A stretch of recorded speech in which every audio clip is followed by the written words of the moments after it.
Aujourd'hui dans SVT Land, nous allons parler de la contamination et la protection de l'organisme. Alors, il faut savoir déjà qu'il y a un très grand nombre de micro-organismes. Un micro-organisme, c'est un être vivant qu'on ne peut pas voir à l'œil nu. Il en existe une très grande diversité, à savoir il y a des bactéries, comme on trouve par exemple dans le yaourt ou chez le staphylocoque doré. Il y a également des champignons, comme dans les moisissures du pain, ou encore le champignon de la mycose, des animaux, comme ici la paramécie, ou encore des virus, comme celui ici de la grippe influenza.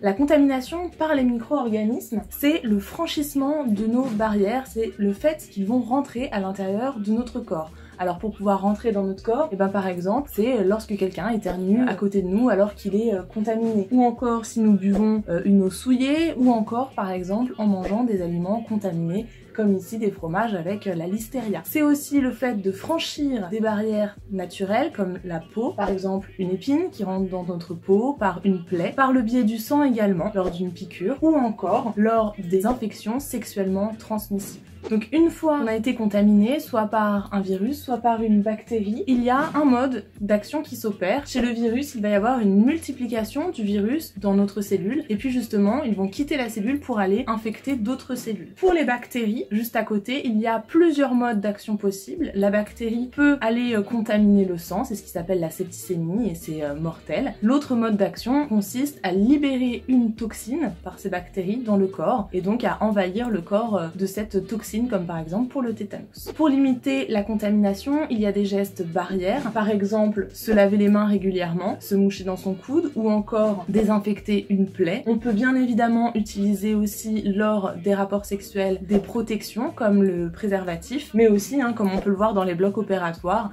il y a tout un accoutrement pour se protéger, par exemple un masque, des surchaussures, une charlotte, etc. On peut aussi prendre des antibiotiques, mais uniquement si on est contaminé par une bactérie. Les antibiotiques ne tuent que les bactéries.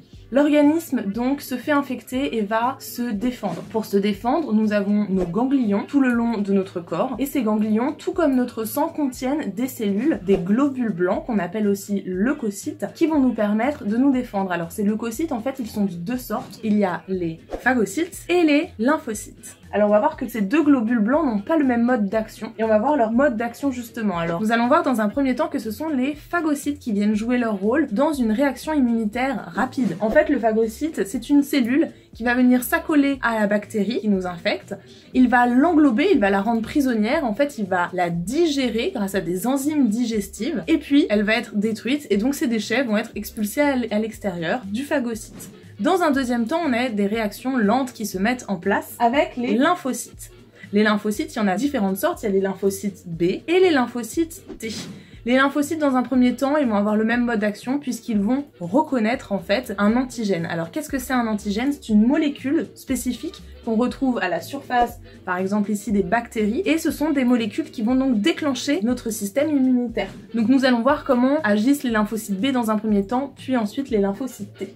Les lymphocytes B, une fois qu'ils ont capté les antigènes, ils vont se multiplier. Ils se multiplient et ils vont alors libérer des anticorps. Des anticorps, ce sont des molécules en forme de Y qui vont reconnaître l'antigène qu'on a vu précédemment, l'antigène qui se trouve à la surface de la bactérie. Les anticorps vont venir s'accoler à l'antigène avec le même principe qu'une serrure avec une clé, c'est-à-dire qu'il va y avoir des anticorps spécifiques qui vont venir s'accoler spécifiquement sur un antigène donné. Une fois que le complexe antigène-anticorps est formé, la bactérie est neutralisée, et donc ce sont les phagocytes qui vont revenir et qui vont digérer cette bactérie neutralisée.